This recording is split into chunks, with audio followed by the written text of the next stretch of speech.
So, hello again. This is Hey Member, the podcast of the Swedish-Polish Chamber of Commerce. Today, our guest is Björn Johansson. Johansson. You use the Very J? Swedish. Yeah. No, so basically, if you're named Björn Johansson in Sweden, you're totally ungoogleable. Yes. It's one of the most common names. You will never sell any hits. But I try to make a difference either way. So. That's why Johansson. Like Scarlett Johansson. He likes Scarlett, exactly. When we've been traveling with the family, they've been always asking, like, Scarlett Johansson's like, is that like you're related? And I would say, yeah, we're related, actually. It's my cousin or my sister. And they would say, oh my God. And then you go to better room. Yeah. So you can always play with that card, but it's very, very limited to America and further away. But yeah. But I hear you. If you are Björn Johansson in Sweden, it's like Jan Kowalski in Poland. Exactly, Jan Kowalski, and that's it's very safe if you want to not be recognized. Mm-hmm. For my, it's been like that. When I've changed employers, I don't want to be rude to my previous employers and just go for my own clients.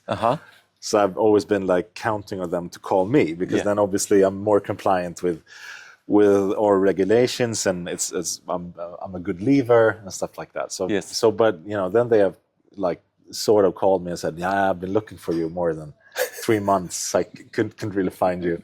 So sort of working on that too. Yeah, I hear you. But good luck. Maybe after this episode, will people more recognize you and your name and your face and your business? It will be easier. If you are looking for Björn Johansson, you can contact the Swedish-Polish Chamber of Commerce. That's nice. Yeah, thanks. We will connect you with the right Björn Johansson. Thanks. All right. So, could you tell us about yourself? What do you do, and who are you? Well, so basically, I've been working most of my life with transactions and tax advisory. So, every time something happens to an ownership in a company, then I can be there to provide advice. And usually that has been working with owners who want to sell their companies, but most of my work has actually been more directed towards companies that are growing, with younger entrepreneurs that are actually acquiring their first business or their second business. So I've been working much with that. I've been working with group restructuring projects. Basically, you start when you build a company, you start with one group structure, and then obviously in order to grow or in order to do new business, or it can be that you establish part of your business in another country, obviously then you have to do some kind of restructuring.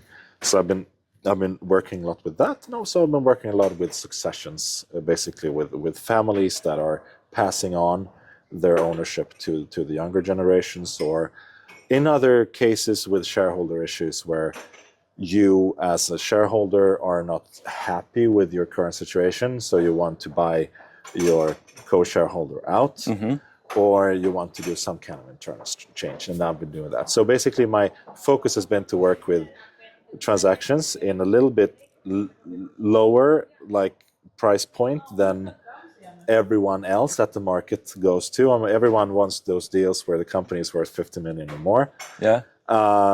I have never been sort of, my motivation has never been how big the company is or how big the deal size is. My motivation has been sort of to provide some kind of change for the better for the client, and the lower the value is, usually the more complex the transaction is. Oh, really? Yeah, because you have to work with everything that you know in order to actually make things work, right? So I personally enjoy that much more, because you get to use more of your knowledge that you have acquired through the years, and also that also provides more value, I think, to the clients. And I usually say that like good advisory is always like look at all the options like a sheet.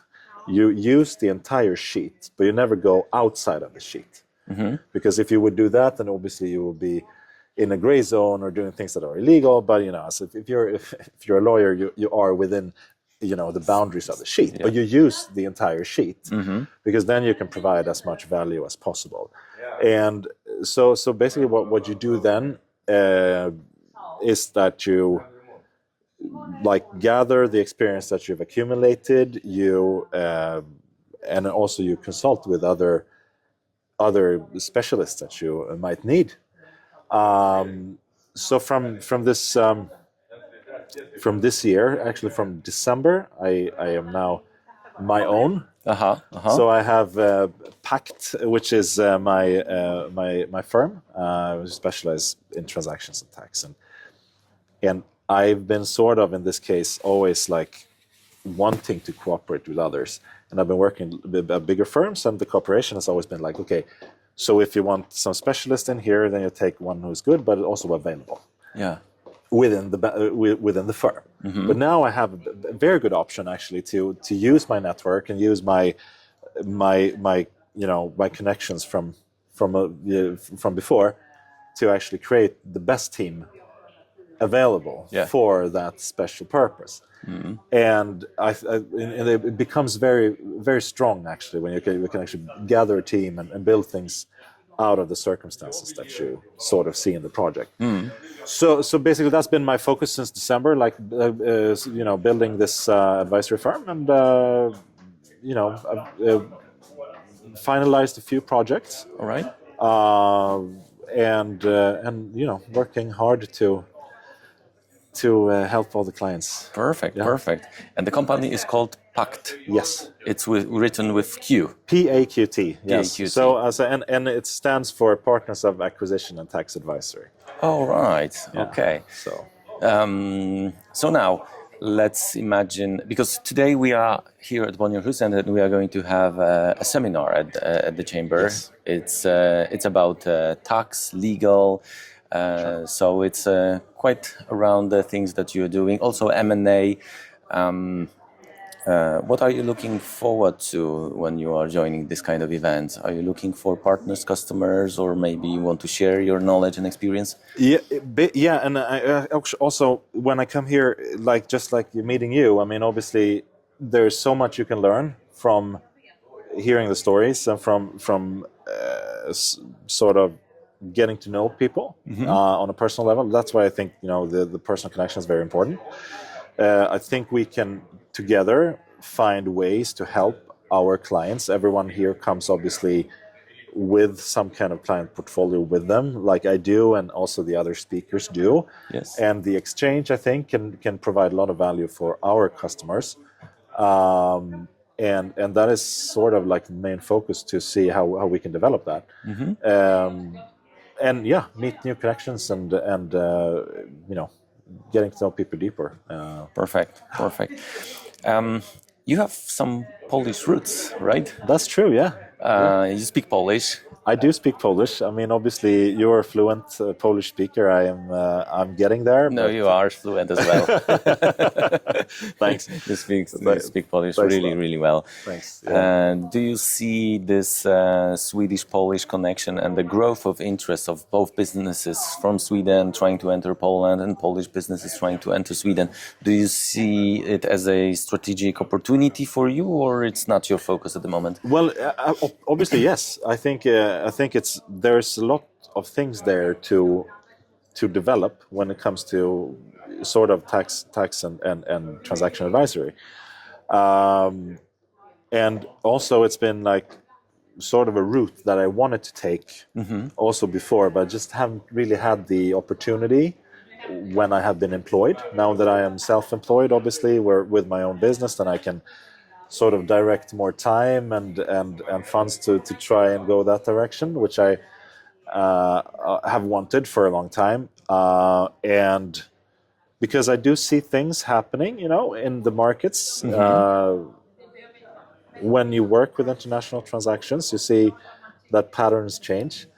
Poland is a conversion economy, where Poland has done tremendously well, and you have extremely strong companies in Poland. Maybe you don't really think of it that way, but if you sort of see how well built the Polish companies are, it's just a matter of time that they also will become large buyers of other companies, especially I would say for strategic purposes, right? So I've been working a lot with IT companies, engineering, and that sector, and what I see is basically that obviously Poland is a source now of specialization rather than cheap solutions. I mean, it was that 10 years ago. Yeah. Obviously, it was cheaper to have a qualified engineer in Poland. Nowadays, you want a qualified engineer in this particular niche, and you will not find it anywhere else. So you go to Poland. And also the Polish companies will have to sort of, in order to build, they will have to look in other countries, and for other companies to acquire whatever it is that they want. It could be, it could be intellectual property, it could be skills that they take. And usually that, strategic reasoning happens in the growing businesses that are a little bit smaller. And like we talked before, like it could be a software development, project that turns into a good and prosperous company, and they make like 20 million or something like that, and they want to expand, and they cannot do it. So they need to acquire someone who has some code that they need, or some patent or something like that, and that happens usually quite early stage. So. And it's very, very fun to assist in those transactions because it's their first acquisition. You can provide a lot of value by structuring the deal right. You can provide a lot of value by sort of in the negotiation part. I mean, that's like if you are a super skilled engineer and you've been working on a product and you've been super successful in doing that, you haven't really done negotiations. That's why we advisors can actually add a lot of things to the table, because we know how to make things move. We know how the process needs to be taken further, and we also know like the limitations and also the opportunities within that discussion. So that is a very good opportunity for us to come in and help those companies, and especially tech companies, engineering, great niche. Where Poland will be a perfect player in a few years. Always strong balance sheet in Polish companies. Like there's a lot of assets in those companies, much more than that on the Swedish side. That's interesting. Because, and you know why? Because in Sweden, the cost of capital is so low, so you can borrow very cheaply. You can really borrow and finance your company with debt, and you can do that with super low rates. But in Poland, you have such high inflation rates. So when you buy, no, it's but a housing loan in Poland is 6.5%. A company that would have a loan in Poland and with good securities would still have to pay 8.5%, whilst in Sweden that would be 4.5%. So the balance sheet is different because the cost of equity and the cost of debt is different in Poland and Sweden, which means that the Polish companies are much better at accumulating cash, saving cash, multiplying cash before they do something.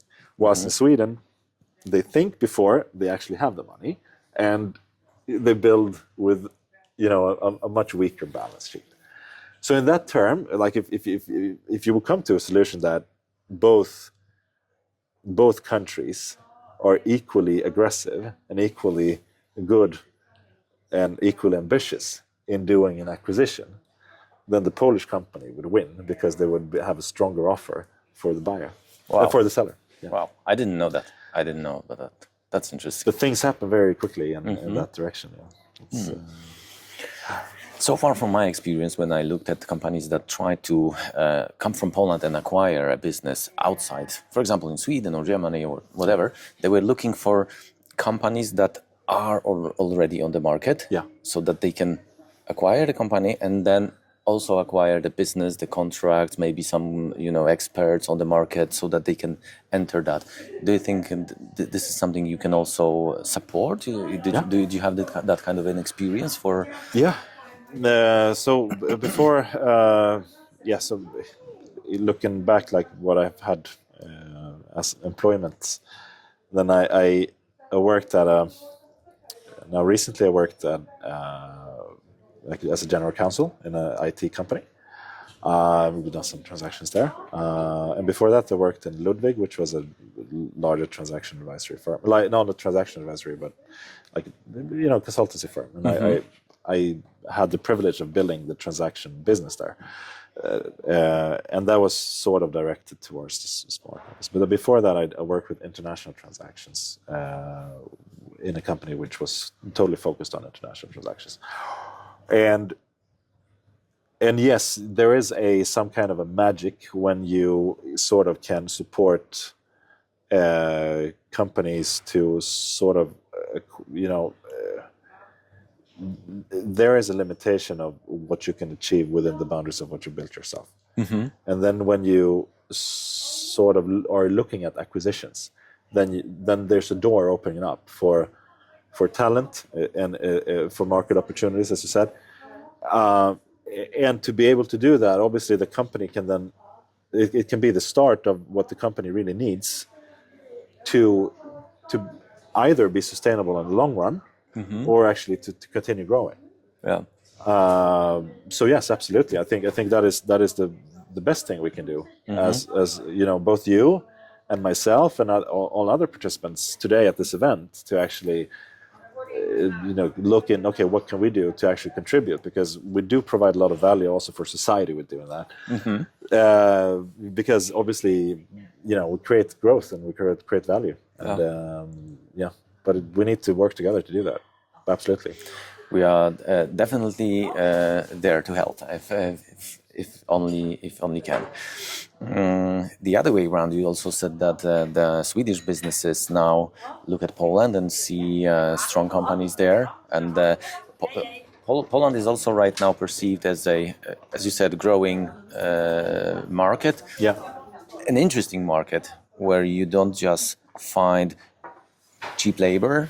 It's no longer the case. No. Now it's more about finding the market, actually. Yeah. It's a good idea to go there, to find partners, to start selling the products and services there, because there's more and more capital on that market, and 37 million people, so it attracts. So as I understand, you are also there to help the Swedish businesses to enter the Polish absolutely market. And I think we should like not think that it's either way, right? I mean, so we have a mindset saying that like the Western companies are the buyers, and we need to stop focusing on that, because I don't think that is where the future is going. The future is that sort of we are balanced, and what is sort of something that Poland still needs to do is to sort of in their mindset start working with transactions, because it's still like in parts as we mentioned before, successions. It's obviously it's a young country when it comes to accumulated capital. There's not been so many successions, right? The first big one is happening at the moment. And also the Polish generations that are actually active at this moment have built very much from scratch. So they're still owning a lot of the value that they have created. Yeah. So they haven't really done their first exit or something like that. So it's still a very young transactional market, and for that is a big difference to Sweden.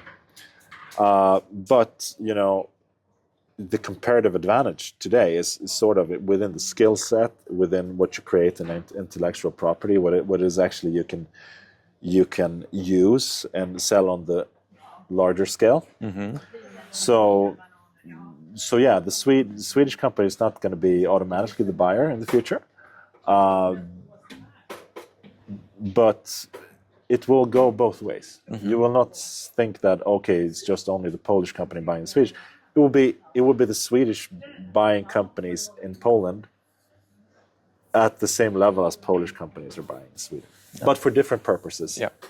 and different incentives. We know the case, one of our members actually, and we also had a podcast, and she told us about the acquisition where the Polish group, big brand, bought a Swedish brand. Yes. They just needed a brand. Yeah. For the marketing reasons or whatever. The brand was good, but there was, in the package there was also a factory. Okay. So they bought a brand and a factory and started, investing in it and modernizing it. For me, it was surprising that the Polish firm buys a factory in Sweden where the costs are higher, etc., etc. But it happened and it worked, so there are different motivations behind acquisition. And I wonder now, apart from the financial reasons, there are those reasons like, the brand, for example. And I think it's easier for companies from Poland to enter the market with the Swedish brand. So there is a certain level of consumer patriotism here that people like buying Swedish products from Swedish brands, etc.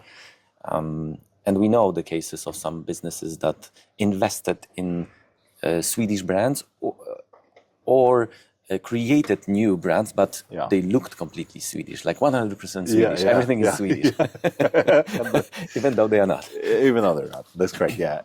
And that is the true nature of it. That you see sort of a strategic opportunity in this case, and the Swedish owners in this way, and they're looking to, not own it anymore for different reasons. I mean, obviously, the main reason to why you sell your company is not that you want to retire. Many people think that. Usually it is that you sell your company because you feel that you are sort of stuck in how the company, how you can add value to the company as an owner. So you are sort of looking at an opportunity then to sort of help the business grow further, but you think, okay, I can do something else. Yeah. So amongst the sellers that I've been representing, and I've done around 140 transactions. Wow. And I would say that the sellers and the sell side of that has been like maybe 60 of those. And I would say that retirements have been 10 out of those 60. Wow. And the rest are entrepreneurs that are willing to reinvest or do something with the money. Either they want to have a more passive income, which is quite usual, that they want to sort of, they have accumulated a value of, let's say, the company is worth 50 million or 40. And they want, so we want to place that in real estate instead. Yeah. And so sort of do other projects or start something new. That is the main reason. And these entrepreneurs still have their heart in the business that they're selling, but they want to make sure that the buyer can add something that they couldn't do themselves. So usually either strong capital to grow or to develop things further, or basically just to that it's sound enough for them to be able to let go. So those values are also something that we really need to think about in a transaction. Like, if you are a seller, okay, what is that you're leaving, behind? Yeah. And the soft values in that, very interesting. And and the same thing with, let's say, the Polish company that comes here and buys. Obviously, the Polish company and the Polish companies are usually always buying here for strategic reasons. Just like you said, there is a brand that they sort of feel that they can enter the market with a more sort of, recognized brand, and there's some intellectual property maybe there that is interesting for them, and they do that, but they also have another mindset. They also have maybe another muscle and other products they can add to the table. This, you said it was factory, right? So maybe the owner just thinks that it might actually be a good business opportunity or business development opportunity for the company. Yeah. While they can take a step back, right? And we will see much more of that. With time, you have the owners. With time, they will be younger and younger when they're selling. So because they want to reinvest and want to do other things, and they're entrepreneurs, they want to do other things. So we'll be younger, and they will look more towards what can the buyer actually add from a strategic standpoint. In 2021, the sort of the biggest motivator to sell your company was that you will get so much money for your company, because everyone was throwing money out because cost of capital was nothing. So you could really sell a company that really had nothing to offer, and you would get a ridiculous deal for it.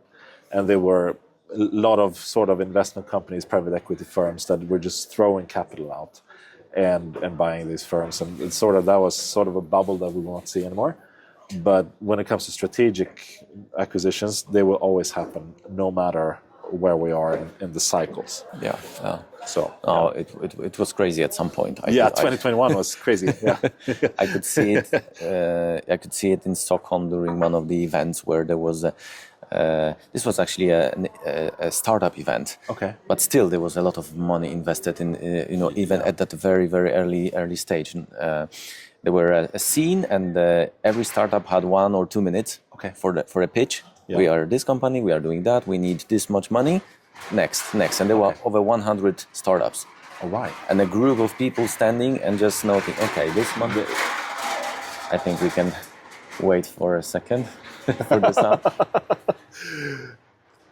So, and there was a group of people, with notes, picking which startup they want to invest. Yeah. And there was one young lady standing there, and I asked her, so what is she doing? Is she picking up some companies to invest in? And she said, yes, I came from the US just for 2 days in Europe. She just got like $20 million. Okay. Yeah. And her choice. Her choice. She just goes there, take the notes and check. So for me it was like unbelievable, the startup environment that was here at that time.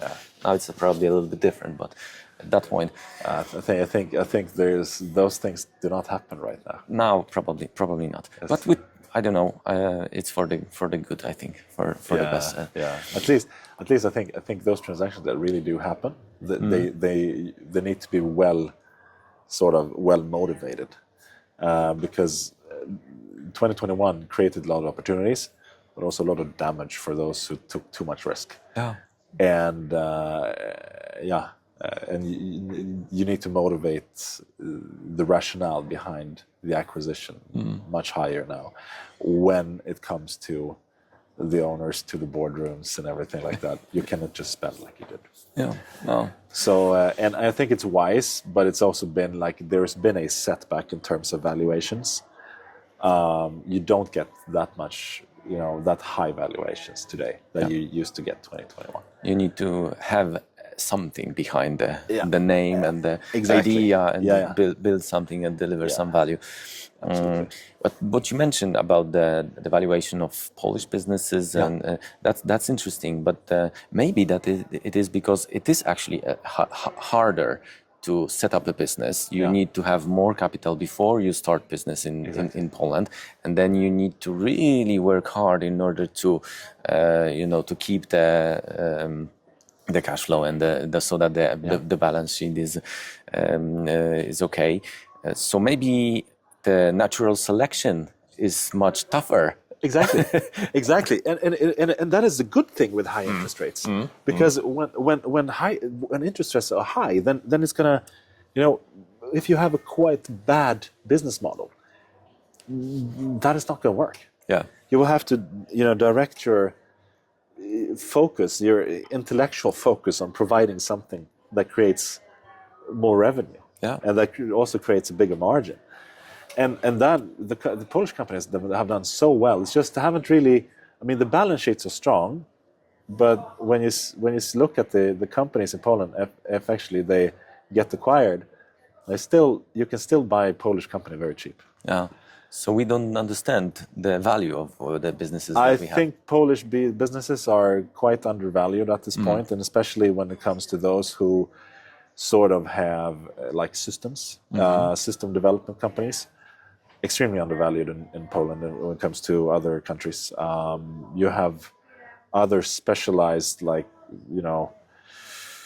engineerings with a little bit of a factory. And we have some factories in it. Also, like factories in Sweden are still traded higher than factories in Poland. Interesting.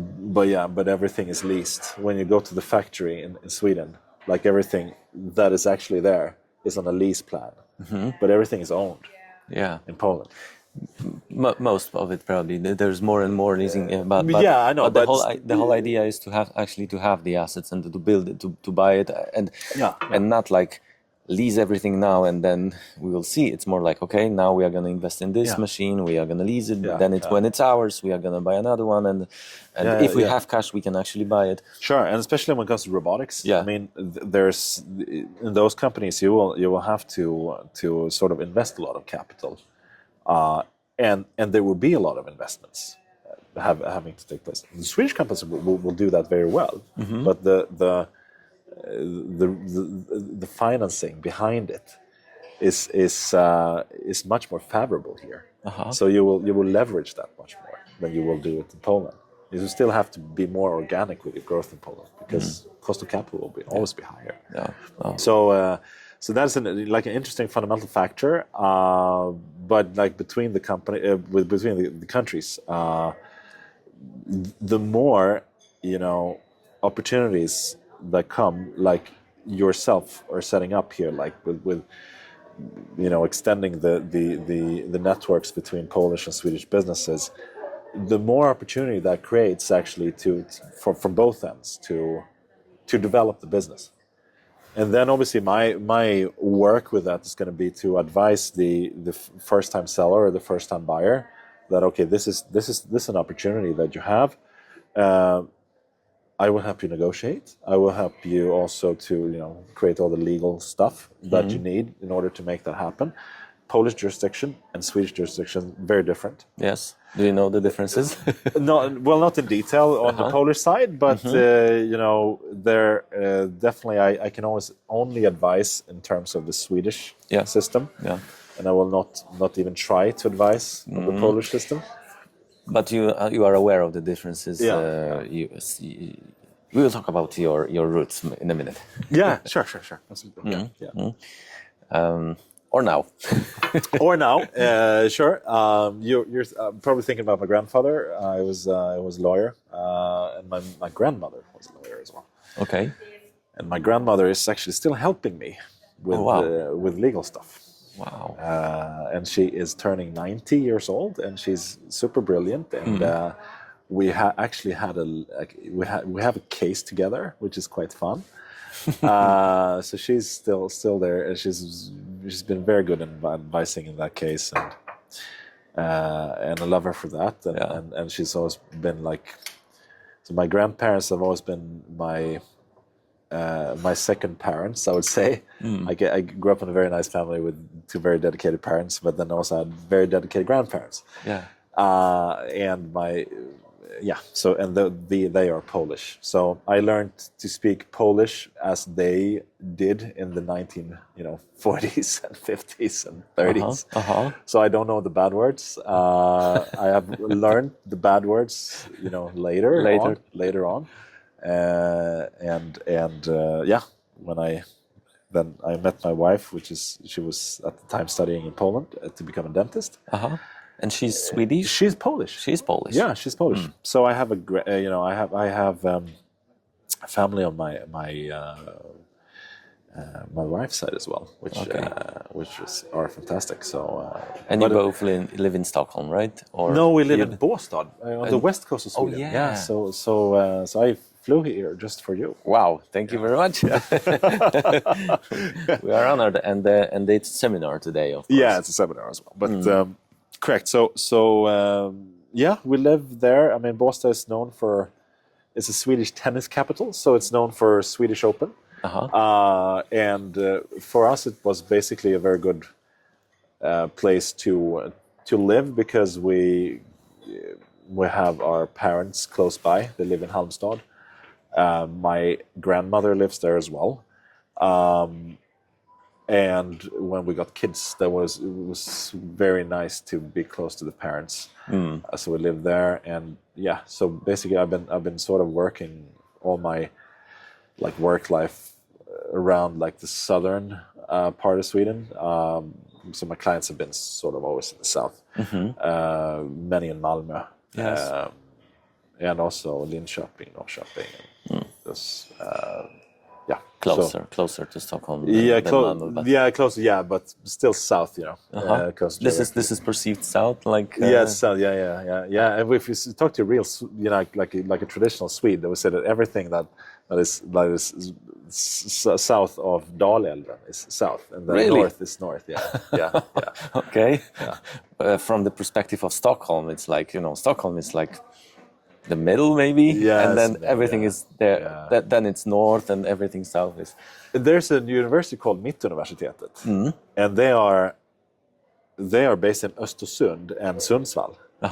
And from your perspective, that Yeah, would be north. super north. Yes. But from their perspective, it's mid Sweden. Okay. Mid Sweden University. Yeah. Not up and down. Yeah, and I don't know if it's. You need to be careful probably when you talk to people from Sundsvall not to offend them. Yeah, saying yes, that exactly. this is north. Yeah, it's true. Yeah, But very interesting. When in Poland, if you say that this is Eastern Europe, Yeah. then it's also, you know, if you really want to do business in Poland, don't say it's so Eastern Europe. True. It's usually Central Europe. It's Central Europe. Yes. Yeah, definitely. Doesn't matter if it's correct or not geographically or whatever. Yeah. People don't want to hear that. True. Yeah. So now, and so your Polish roots from your grandparents, your parents, and your family. This helps you. So my dad is Swedish, my mother is Polish. So okay. I'm half in that Half-half, sense. yeah. And But you, what? yeah. So but my kids then are more Polish than Swedish, since my wife is Polish. Yes. Yeah. So yeah, there you go. Do you travel to Poland? Yeah, very often? much. Yeah. We are going there next week actually to meet my wife's cousin. Okay. And then we are there in the summers, and also, but sort of the family there is not so many people, so they like coming here as well. Especially we live, you know, in a very nice summer city, you know, nice beaches, and there's always a lot of activities in the summers. So we are super popular in the summer months and very unpopular in November. I can imagine. Yeah, so we do have a lot of guests in the summer, and usually they come from Poland as well,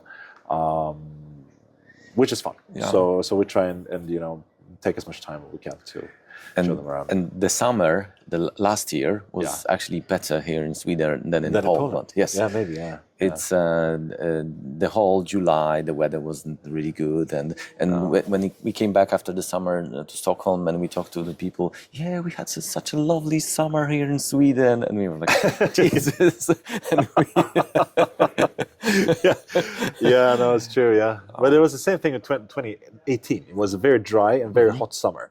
It was a fantastic summer, and then everyone who was visiting us, and we have a lot of friends from Poland. Once, you know, my wife was studying there, and then I lived there for 2 years just to be with her, and when I was also studying at the time, it was quite fun. So we know some people, and all of them came to Sweden in 2018. And they were like, "Wow, Sweden is so warm." Yes, and it's there are so many things happening, and we should go to Sweden. So everyone was booked 2019 to us, which wasn't so great. It was the worst summer ever. So, but don't worry. A lot of good company. Polish people are used to that. You know that you know, to have a good weather during the summer at the Polish seaside. It's like a lottery. True. It's like a lottery. Yeah. But we will have an event in October in Warsaw. Okay. Cool. Because once a year we organize a Swedish-Polish Chamber of Commerce event in Poland. All right. We are planning to have one more, but maybe not this year, maybe next year in Gdańsk as well. But we will see. But for sure, this year in October we can meet in Warsaw to network more among Polish businesses and Swedish companies. So there's plenty of opportunities. Okay, Björn. Before we started our conversation, you told me also about the changes within regulations. One of them is called 312 rule. Yeah, And exactly. I think it might be interesting for the people who are watching to learn about. Yeah, so the 312 rules are a set of rules, and they called 312 because of the paragraph that it was originally created in the legislation for that purpose, and that is actually around how you are taxed as a business owner in Sweden. And for those who are sort of owner-led companies, that you are an owner and you do not own your business with an external party, or you are on maximum of 4 people owning, then there have been a little bit of difference in terms of how how the optimal structure is for you to own it. So the ability to tax yourself in Sweden with 20% dividend income is sort of done towards a fund that is accumulated as a tax benefit for you, and that is called the gränsbelopp. And what has happened now is basically that the calculation of those has changed, and it's been very interesting to sort of look into the structure of how you own the company in order to actually maximize the amount that you can take and redistribute to yourself on 20%. There's also different,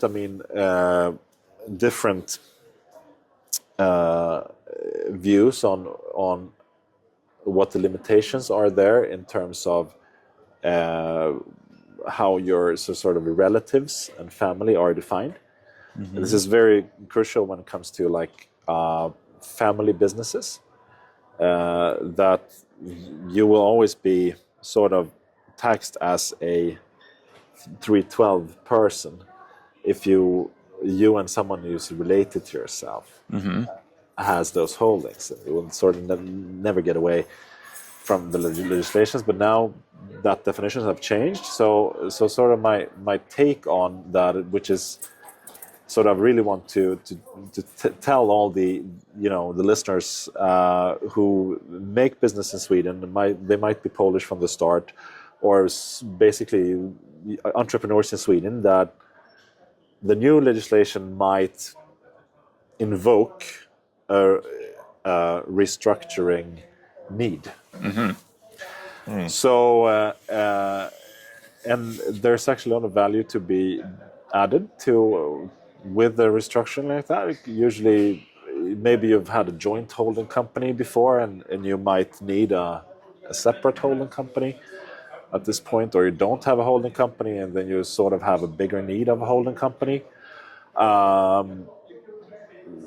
All comes down to the details, but and especially when you do plan to sell your company in 5 or 10 years' time, now is a very good time to look into those things and prepare. Yeah, because one of the biggest challenges that we as advisors, face when we have a client that is selling their business is that they have never never really thought about the tax aspect of it. So they haven't really planned how their gränsbelopp will look. Sort of, they don't have an English word for it, but the threshold level, I would say. So if you have a threshold level that is good for you, then it's perfect. If you have a threshold level that is bad for you, then it can be very, very painful to sell your business, because you will then have to tax very, very much. So in order to plan, and especially more than a year ahead, is a very, very good thing to do. If you just basically, if you're building a company now and you think that I will sell it at some point, or basically I will take dividends at some point, then it's you should look into what that the new legislation actually means for you. Okay, because do there's some homework. You will do some homework, but also like, and I will not charge anything to just have a brief discussion about that if and some of the members actually have a need to discuss. First advice free. Yeah, absolutely. just to see if it's relevant or not, because yes. I mean, one of the biggest challenges for an entrepreneur that moves to another country is actually to understand the playing field of that country's tax legislation. It's very, very hard. And sort of like, especially when you're building something where you're so super focused on your skill set, and you're building something out of your skill set, and you don't have time to optimize how you do it tax wise. Yes. I would say that, I mean, but looking into that now, and once you do have a plan, also another thing, I mean, there are probably a lot of entrepreneurs out there who are watching this that are sort of once in the future maybe looking to move to another jurisdiction in Sweden. They might be wanting to move to Poland. They might be wanting to move to another country. Spain is a country that both Polish people and Swedish people really like to buy houses in. Yes. Is Spain the best country for tax purposes? I don't know. We'll not dive into that now, but certainly, I mean, knowing what you're aiming to do is, it can help you a lot when you actually go through these things. And these legislations, they don't change too often. But the 312 legislation changed. I think last time it changed was 2006. So not that often. I think the legislation in Poland changes more often, generally. But and that is also a very interesting aspect. In Poland, there's quite much fluctuation actually in terms of those things. But my fascination is that the people are unaffected by it. They just say, it's another change. And the crazy thing is that sometimes you don't know exactly in December whether there's going to be new regulation in January. Exactly. But you hope and we will see. Follow the flow, Whereas normally one should expect that if there's a new regulation, maybe you should give the enterprises a year to prepare, etc. And here it's like December, you still don't know if in January this new regulation that is being discussed in the parliament, is it going to be introduced or not? And that is something that the Polish system should work on, is that, because as an entrepreneur, and if you do want to invest in a company, you want to know that the institutional parameters of that country are stable. Stability is important. And Poland has become much better in that circumstance, but it's still, there's still a little bit of a drama around Polish politics. There is, and there's a lot of frustration among. I mean, the entrepreneurs are very flexible, and they got used to that. But still, it would be so nice to have a serious approach towards this. If we're going to implement a change, why not do it the right way, the proper way? Exactly. Give businesses time to adjust and prepare, and now it's like, okay, you are like sitting on a ticking bomb. We say it can blow off any time, and you don't know when. Yeah, that's true. Yeah. It is. So for that reason, Sweden is quite good, and also when it comes to tax legislation in Sweden, you are very focused on to finding a consensus between left and right. So if you do a change in tax legislation, it will not be very, very far to the left or very far to the right. It will be like this proposition needs to have consensus from both sides in order to provide long-term stability, and that's what they aim for. Still, obviously, times change. We see a different like the new legislation and taxes are just basically easier for those who are the least successful, I would say. But for those who are successful, they will have to replan, I would say, quite much. And I think that is because they want to sort of stimulate more risky investments and more, it should be easier for you to take risk and to start a business. And you want to have the legislation to become a little bit more easy to understand. Okay. And you also want it to be easy to accumulate actually capital and to be taxed as capital, not as general income for the smallest ones. But those who have done a thorough planning and have done things really right in the last years, they can be affected by that. So I think a restructuring thing, at least looking at if restructuring is needed, it can be a very wise move. It can save a lot of money in tax in the future, and also make a very nice ground for a tax-free sale of the business in a few years. So I think that is, when it comes to tax trends in Sweden right now, one of the most, the best aspects to do, to think about the tax planning. And and also another thing that I would also advise on everyone to do is always to have their material in order when it comes to legal stuff. When it comes to all finances and everything, have every documentation saved. I know it's very hard for an entrepreneur to actually, structure everything and think about everything, but it's so easy when you sort of, have someone knocking on the door. They want to actually put an offer on your company. Yeah. And then you have so much more confidence when you know that you've done everything right. Yeah. You have prepared for that situation, and it will reflect on your valuation so much when you've really done the legal groundwork. And it's not too costly to have, someone who specializes in transaction tax just look at, the circumstances in the company. Should I get an offer? What would that happen?